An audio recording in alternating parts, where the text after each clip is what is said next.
نواز شریف صاحب اور انصاف کا وقت۔ سابق وزیر اعظم پاکستان نواز شریف نے اپنے ایک حالیہ بیان میں کہا ہے کہ اب وقت آ گیا ہے کہ ملک میں انصاف کا بول بالا کیا جائے۔ خدا کرے کہ یہ بات درست ہو اور ملک میں واقعی قانون اور انصاف کی بالادستی کا وقت آ چکا ہو، مگر تاریخی حقائق کچھ اور بتاتے ہیں۔ نواز شریف صاحب جس طرح عدلیہ کے نظریہ ضرورت کے تحت دیے گئے فیصلوں اور تباہ کن عدالتی احکامات کا ذکر کر رہے ہیں، بدقسمتی سے خود سیاستدانوں کی تاریخ بھی اس سے مختلف نہیں ہے۔ یہ نہایت بددیانتی ہوگی کہ اگر ملک کی موجودہ حالت کا تمام تر ذمہ دار عدلیہ کو قرار دیا جائے اور باقی عناصر بشمول سیاستدانوں پر الزام عائد ہی نہ کیا جائے یا ان پر عائد ذمہ داری ختم کر دی جائے۔ یہ بات بالکل درست ہے کہ ہر دور میں آمروں کے غیر قانونی اور غیر جمہوری اقتدار کو جائز اور قانونی بنانے میں ہماری عدالتیں موجود رہی ہیں اور ہمارے جج صاحبان پی سی او کے تحت حلف لے کر نظریہ ضرورت کے گیت گاتے رہے ہیں۔ مگر یہ بات بھی سچ ہے کہ ان آمروں کے اقتدار کو طوالت دینے کے لیے ہر دور میں ایک سیاسی ٹولہ بھی موجود رہا ہے۔ محترم نواز شریف صاحب خود ایسے ہی ایک ماضی کے حامل ہیں۔ ملک میں اصل عوامی رہنماؤں کو سیاسی دھارے سے اٹھا کر باہر پھینکنے اور ان کی جگہ کمزور اور خامیوں سے پر سیاسی لاٹ سامنے لانے کا عمل اس دیش کے قیام سے اب تک جاری ہے۔ اس ملک میں ایک خاص طبقے نے ہر اس رہنما کو سیاسی دھارے سے الگ کیا جس کی جڑیں عوام میں تھیں یا جس نے اپنی جڑیں عوام میں بنا لیں، اور اس کی جگہ ان سیاستدانوں کو اگایا گیا جن کے عوام تک رابطے کے درمیان راولپنڈی پڑتا تھا۔ یہ بدقسمتی یہ ہے کہ ہماری ایسی ہی پالیسیاں تھیں کہ پاکستان کے قیام میں سب سے زیادہ جان لگانے والے بنگالی پاکستان سے الگ ہونے کے لیے سر دھڑ کی بازی لگانے پر مجبور ہو گئے۔ یہ ہماری ناکام پالیسیاں ہی تھیں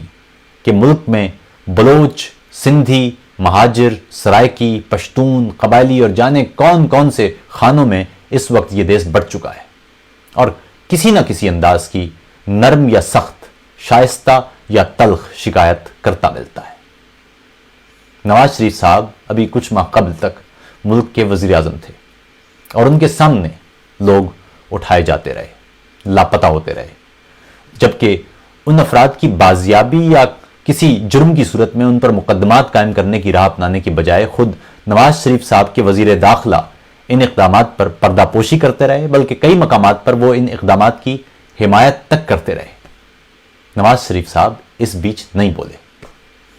نواز شریف صاحب ہی کے دور میں تمام سول سوسائٹی قانون اور انصاف کی بالادستی کے لیے چیختی رہی، مگر نواز شریف صاحب مصلحت کی چپ سادے اپنے عہدے سے لپٹے رہے۔ پاکستان کے دل اسلام آباد میں لال مسجد کے مولوی عزیز نے نواز شریف صاحب ہی کے دور میں پاکستانی دستور کو نہ ماننے کا اعلان کیا،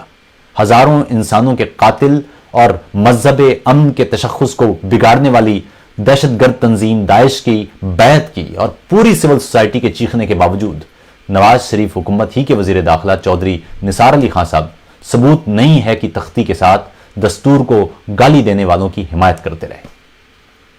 نواز شریف صاحب ہی کے دور میں بلوچستان میں لوگوں کی سربریدہ لاشیں مسلسل ملتی رہیں، مگر نواز شریف صاحب آپ کے انصاف کے دروازے پر دستک نہیں ہوئی۔ آپ ہی کے دور میں ماڈل ٹاؤن میں لاشیں گریں اور لوگ انصاف انصاف پکارتے رہے۔ آپ ہی کے دور میں سندھ میں ہندو لڑکیاں اٹھائی جاتی رہیں، جبری تبدیلی مذہب جاری رہا، آپ چپ چاپ رہے۔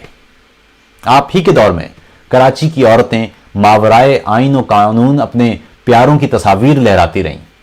جنہیں اٹھا لیا گیا تھا، مگر آپ کے کانوں پر جون تک نہیں رنگی۔ آپ ہی کے دور میں فاٹا میں لوگ پاکستان کے پرچم لہرا کر آئین پکارتے رہے، مگر برطانوی دور کا ایف سی آر پھر بھی قائم رہا اور پولیٹیکل ایجنٹ بادشاہ بن کر اپنے فیصلے صادر کرتے رہے، بالکل ویسے جیسے 70 سال سے کر رہے تھے۔ آپ ہی کے دور میں سوشل میڈیا پر فوج پر تنقید کے جرم میں لوگ لاپتہ ہوئے اور ان کے خلاف توہین مذہب کی جھوٹی مہم چلائی گئی، مگر آپ کے قلعے کی چوب حرکت میں نہیں آئی۔ آپ ہی کے دور میں سرائکی تخت لاہور سے اپنی برسوں کی شکایتیں دہراتے رہے مگر ان کے حقوق انہیں نہ ملے۔ آپ ہی کے دور میں پارا چنار پارا پارا ہوا، بلوچستان میں ہزارہ برادری خون میں نہاتی رہی مگر انصاف کی بارش کا کوئی ایک بھی قطرہ اس تباہ حال برادری کی سنگلاخ زمینوں پر نہیں گرا کہ مسکراہٹوں کا کوئی پھول کھلتا۔ حضور، ناانصافیوں کی یہ فہرست بڑی طویل ہے اور ایسی لرزہ خیز کہ الفاظ کانپ رہے ہیں۔ آپ کا کہنا ہے کہ آپ کے خلاف فیصلہ ناانصافی پر مبنی ہے،